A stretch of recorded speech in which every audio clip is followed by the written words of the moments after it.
দেশে Russell's viper সাপের উপদ্রব বেড়েছে। একে দেশে চন্দ্রবোড়া বলা হয়। মূলত এর গায়ে চামড়ার চাঁদের মতো ছোপ ছোপ দাগ থাকায় এ নামকরণ করা হয়েছে। ভারতবর্ষের অত্যন্ত বিষধর 5টি সাপের মধ্যে রাসেলস ভাইপার অন্যতম। এ সাপ মূলত ভারত, পাকিস্তান, শ্রীলঙ্কা, বাংলাদেশ ও নেপালে দেখা যায়। এই সাপ সাধারণত ফসলের জমিতে ক্ষতি করে, এমন ইঁদুর মারতে সাহায্য করে। রাসেলস ভাইপারের আরো খবর জানাতে নওগাঁ থেকে সরাসরি যুক্ত হচ্ছেন সহকর্মী তৌহিদ ইসলাম। তৌহিদ, আপনার এলাকায় রাসেলস ভাইপারের কামড়ে কেউ কি মারা গিয়েছেন? উপদ্রব কেমন দেখছেন জানাবেন। সোহেল রানা, রাসেল ভাইপার সাপের উপদ্রব বলতে এটি যেহেতু বরেন্দ্র অঞ্চল, সাপাহার, পোরশা, নিয়ামতপুর এবং ধামইরহাট, এই অঞ্চলটা আসলে ভারতের সীমান্ত লাগোয়া এই যে তিনটা উপজেলা, এই উপজেলায় মাঝে মধ্যেই কিন্তু এই রাসেল ভাইপার্স নামে যে সাপটির কথা বলছিলেন এটি কিন্তু দেখা পাওয়া যায়।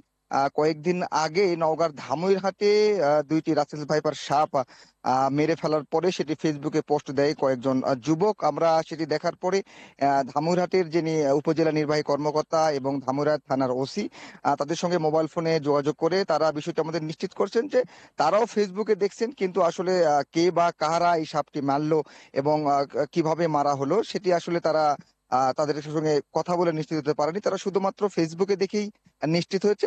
আমরাও যারা সংবাদ গণমাধ্যম কর্মীরা আছি, আমরাও বিষয়টি ফেসবুকের মাধ্যমে বিষয়টি জেনেছি। আর আরেকটা বিষয় হচ্ছে যে ধামইরহাটের যিনি বন কর্মকর্তা রয়েছেন তিনি জানিয়েছেন 2015 সালে ধামইরহাট এলাকায় একজন কৃষক এই সাপের কামড়ে আক্রান্ত হয়েছিল এবং পরবর্তীতে রাজশাহী মেডিকেল কলেজ হাসপাতালে বেশ কিছুদিন চিকিৎসার পরে তিনি কিন্তু সুস্থ হয়ে গেছেন, এমনটি কিন্তু জানানো হয়েছে বন বিভাগের পক্ষ থেকে। এবং বন বিভাগ কিন্তু এই সাপের উপদ্রব এবং এই সাপ থেকে রক্ষা পেতে স্থানীয় যেসব মানে বন বন কেন্দ্রিক যারা বসবাস করেন সেই সব মানুষদের সচেতনতা করছেন, যাতে করে রাতের বেলা কেউ বাইরে হলে পর্যাপ্ত পরিমাণ আলো রাখে সাথে, বা বাড়ির আশপাশ যদি আগাছা থাকে বা ময়লা থাকে সেগুলো পরিষ্কার রাখা সহ বিভিন্ন রকম প্রচারণা কিন্তু বন বিভাগের পক্ষ থেকে করা হচ্ছে।